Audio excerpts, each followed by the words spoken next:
SIR প্রক্রিয়া শুরুর পর রাজ্যে প্রথমবার নরেন্দ্র মোদী আজ মতুয়াগড়ে যাচ্ছেন প্রধানমন্ত্রী।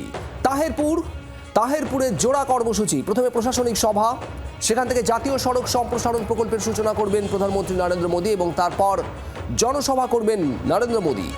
এসআইআর আবহে এমন একটি জায়গায় তিনি প্রথম সভা করছেন যেটি মতুয়া প্রধান এলাকা হিসেবে পরিচিত। নিঃশর্ত নাগরিকত্বের দাবিতে ইতিমধ্যেই অনশন মিছিল করেছে মতুয়ারা, তাদের দাবি ক্রমশ জোরালো হয়েছে। আর এই পরিস্থিতিতে আজ মতুয়াগড়ে নরেন্দ্র মোদীর কি বার্তা থাকে মতুয়া সম্প্রদায়ের উদ্দেশ্যে, ২৬ বিধানসভা নির্বাচনের আগে রাজ্যের উদ্দেশ্যেও কি বার্তা থাকে প্রধানমন্ত্রী নরেন্দ্র মোদীর, সেদিকে নজর সব মহলের।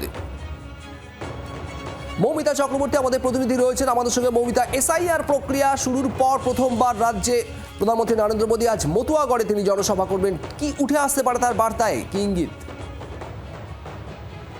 দেখো, ইতিমধ্যে যে সবার স্থানগুলো চিহ্নিত করা হয়েছে সেই সবার স্থানগুলো যদি তুমি লক্ষ্য করো, তবে নির্দিষ্ট করে গেরুয়া শিবিরের পাখির চোখ এমন জায়গাগুলোকেই কিন্তু বেছে নেওয়া হয়েছে এবং যে জায়গাগুলোয় আজকে যে জায়গায় প্রধানমন্ত্রী নরেন্দ্র মোদী তার সভা করতে আসার কথা, সেটা কিন্তু মতুয়া গড় হিসেবে চিহ্নিত এবং মতুয়া ভাষাভাষী মানুষ, মতুয়া সম্প্রদায়ভুক্ত মানুষের ভোট সেখানে অনেক বেশি।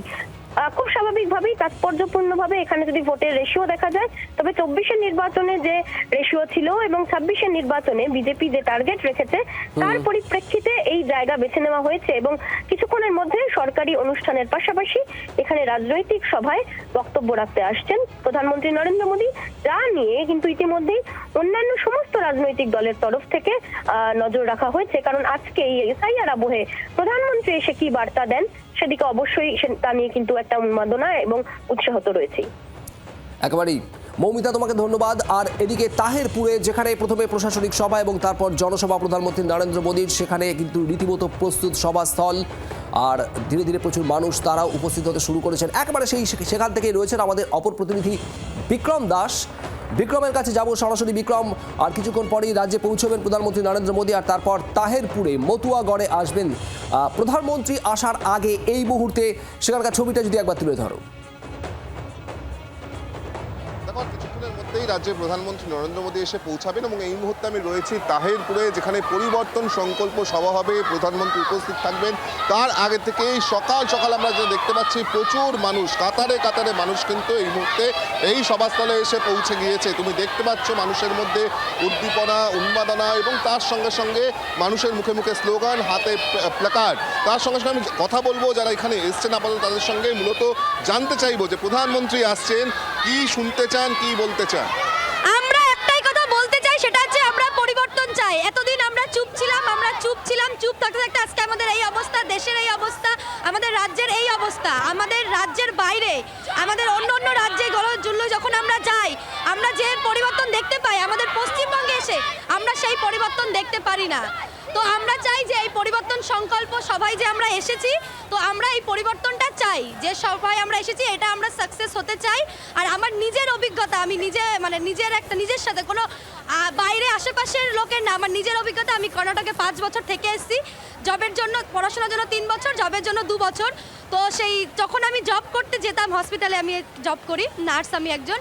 তো সেখানে লোকজন যখন জিজ্ঞেস করে তোমার নেটিভ প্লেস কোথায়, আমি যখন বলি আমি কলকাতা থেকে এসেছি, আমি পশ্চিমবঙ্গের, তখন তাদের মনে একটাই আফসোস যে তোমরা পশ্চিমবঙ্গ থেকে এত দূর এসছো কেন, তোমাদের ওখানে কাজ নেই, তোমাদের ওখানে কোনো কাজের ব্যবস্থা নেই, তোমাদের হসপিটালে জব হয় না, তোমাদের ওখানে নার্সিংহোমে কি জব থাকে না, যে তোমরা এত দূর এসেছো তোমরা জব করার জন্য, যেখানে সময় লাগে 3 দিনের রাস্তা। আমরা 3 দিনের রাস্তা যাওয়ার, শুধু আমরা না, আমাদের মতন এরকম অনেক। আমার তো যখন বয়সের গণ্ডি 18ও পের হয়নি তখনই আমাকে যেতে হয়েছে এই রাজ্য ছেড়ে, শুধুমাত্র জবে।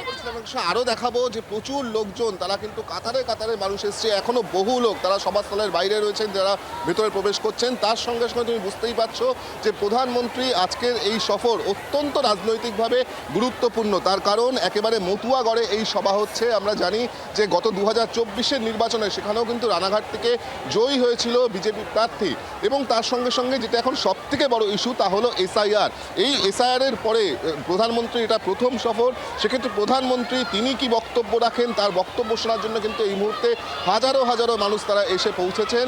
পাশাপাশি আমরা যেটা দেখতে পাচ্ছি যে বহু মানুষ তারা কিন্তু এই মুহূর্তে হাতে প্ল্যাকার্ড নিয়ে স্লোগান দিচ্ছেন। অবশ্যই এটা তার রাজনৈতিকভাবে এই সভা বা প্রধানমন্ত্রী এই সফর তাৎপর্যপূর্ণ এই কারণে, কারণ যেহেতু আমরা জানি যে এসআইআর এই মতুয়া গড় যে সমস্ত জায়গা রয়েছে সেখানে কিন্তু একাধিক জায়গায় রাজনৈতিক টানাপোড়েন চলছে, মূলত নাগরিকত্বর প্রশ্ন নিয়ে, এসআইআর নাম ওঠার প্রশ্ন নিয়ে।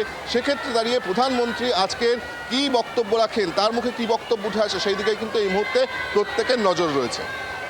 একবারে এবং বিক্রম যে ছবিটা দেখাচ্ছে আপনারা দেখতে পাচ্ছেন ইতিমধ্যেই প্রায় পূর্ণ সভাস্থল, প্রচুর মানুষ তারা উপস্থিত। ইতিমধ্যেই তাদের হাতে রয়েছে বিজেপির পতাকা, ফেস্টুন, জাতীয় পতাকা, এবং প্রধানমন্ত্রী নরেন্দ্র মোদী আজ এই জনসভা থেকে কি বার্তা দেন তার দিকেই তাকিয়ে রয়েছেন তারা। বাংলার আওয়াজ, বাঙালির আবেগ, জি 24 ঘন্টা।